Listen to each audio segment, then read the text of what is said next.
Hi, I'm Earl Goldstein here. Tonight I was going to talk just for a few minutes about why people feel shame a lot of times to admit that they have mental health issues. Whether it's anxiety, depression, OCD, a lot of times people come to see a therapist and they feel very self-conscious, or even if someone ha isn't ready to go to a therapist yet, there could be a feeling of um, either awareness that they have an issue, but not wanting to admit it to other people.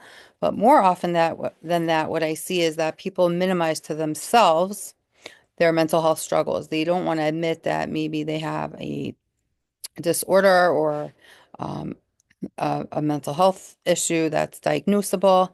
People will come in sometimes and um, they will kind of describe feeling, I don't know, tired, unmotivated, sad, down in the dumps, and I'll say, "Do you think you're depressed?" And they'll say, "No, I think depression is too strong of a word, right?" Or someone might have symptoms of OCD. Maybe they're obsessing a lot about things or engaging in certain compulsive behaviors to avoid anxiety, right? Like being excessively worried about cleanliness, for example.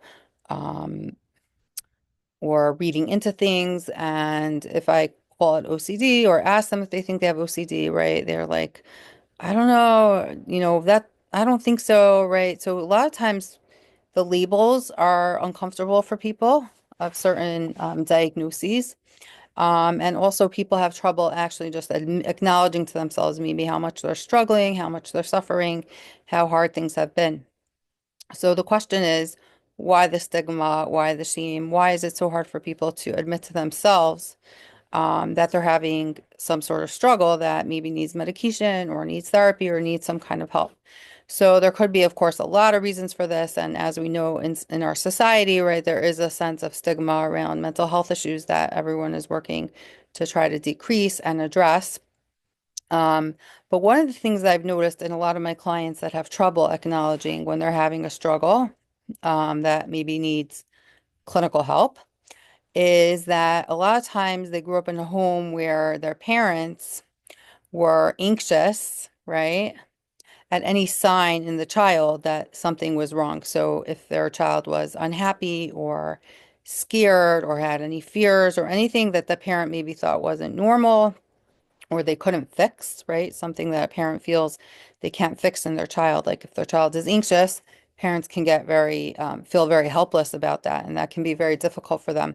So a lot of times what ends up happening is in very subtle ways that a lot of times people are not aware of, their parents may have reactions when they present as vulnerable or they describe their struggles, right? Like, Mom, I've been feeling anxious lately, or I think I'm depressed or something like that. The parent will sometimes act dismissive or minimize it. They'll say, no, you're fine, or just try to, I don't know, distract yourself, right? The parents, a lot of times, don't want to admit to themselves how much of an issue it might be or that it might need treatment because it makes them feel helpless or it makes them feel like they failed as a parent or they care about their child so much, but they can't regulate their own emotions or their own fear about what's going on.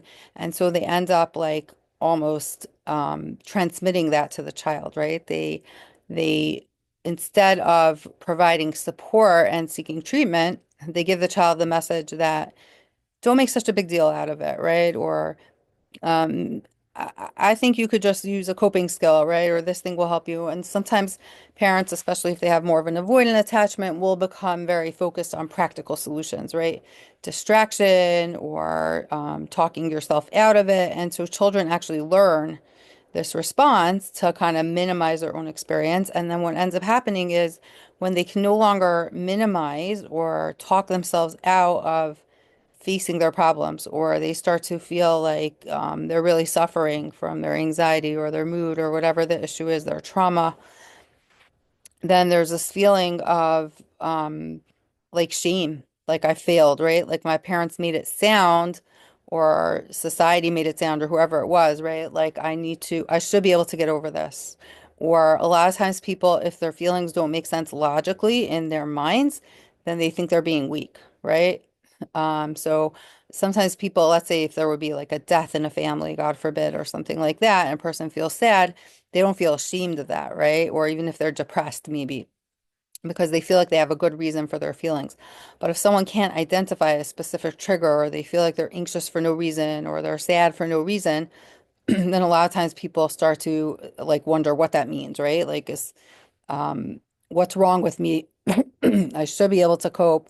This shouldn't be a big deal. This isn't a big deal. This probably doesn't need help. People start to actually like deny in a way or minimize their own experience.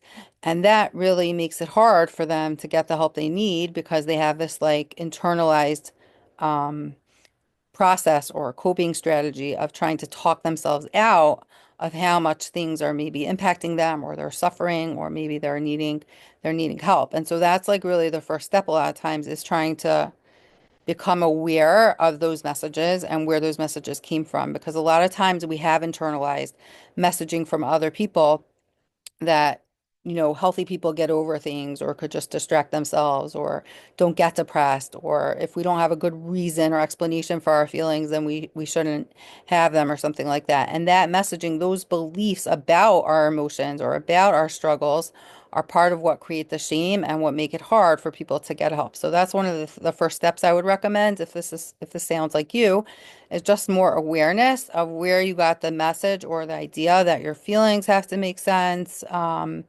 that um, that you should be able to get over things on your own, that feeling like you can't control your mood or your anxiety means that there's something you should feel ashamed of or weak about, that medication or therapy is a crutch and you should be able to just use self-help, right? All these kinds of messages and beliefs often come from somewhere, but they really make it hard for people to get help in a timely fashion. And it's really important for us as part of like destigmatizing treatment and mental health, and helping people be more accepting of help and even if they feel needy or they feel embarrassed about it, being able to actually say like, yes, I'm having an issue, I'm having a problem, and admit that to themselves, right, is very helpful for their families and themselves in terms of getting treatment in a more efficiently and not losing time and waiting till it becomes like an emergency or like a clearly urgent situation.